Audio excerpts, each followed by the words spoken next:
Mouvement du 10 septembre, 70% des Français favorables à une manifestation pour protester contre le budget du gouvernement.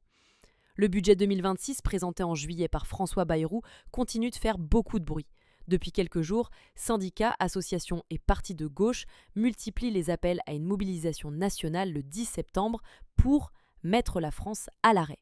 Et selon un sondage Toluna Harris Interactive pour RTL, cette contestation séduit largement.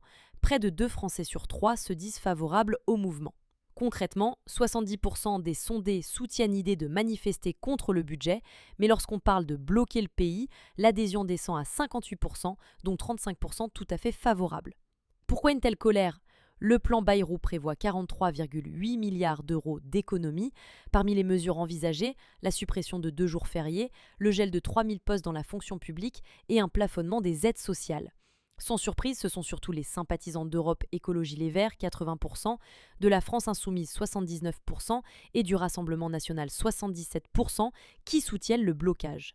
Du côté de Renaissance, c'est l'inverse, 69% s'y opposent. Et ça ne s'arrête pas là, Manuel Bompard, LFI, a déjà annoncé qu'une motion de censure sera déposée dès la rentrée parlementaire, le 22 septembre. Les socialistes comptent faire de même.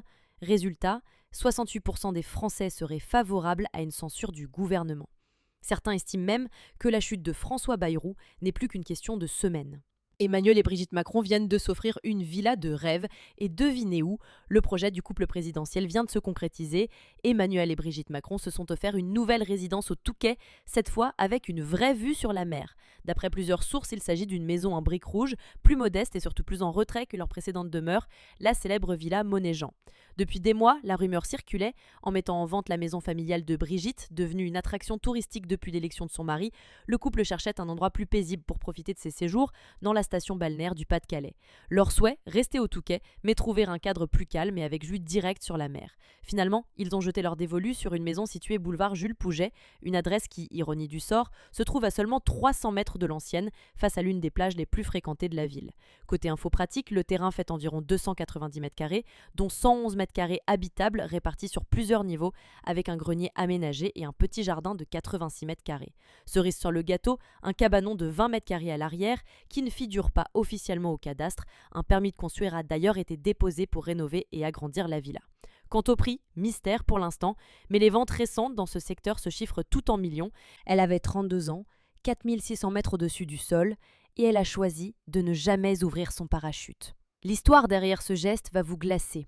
Elle avait déjà plus de 500 sauts derrière elle, dont 6 rien que la veille. Mais le lendemain, Jade Damarel, parachutiste britannique de 32 ans, a pris une décision qui a choqué tout le Royaume-Uni. Elle s'est laissée tomber de 4600 mètres sans jamais ouvrir sa voile. Selon l'enquête révélée cette semaine, son matériel était parfaitement en état. Pourtant, Jade a choisi de ne pas déclencher son parachute principal et pire encore, elle avait désactivé le système de secours censé s'ouvrir automatiquement. Habituellement, elle filmait toutes ses performances. Ce jour-là, aucune caméra sur son casque. À la place, elle avait laissé des messages dans son téléphone, des notes destinées à ses proches, expliquant son geste et évoquant sa rupture amoureuse, survenue seulement quelques heures avant le drame. Sa famille a pris la parole après l'enquête.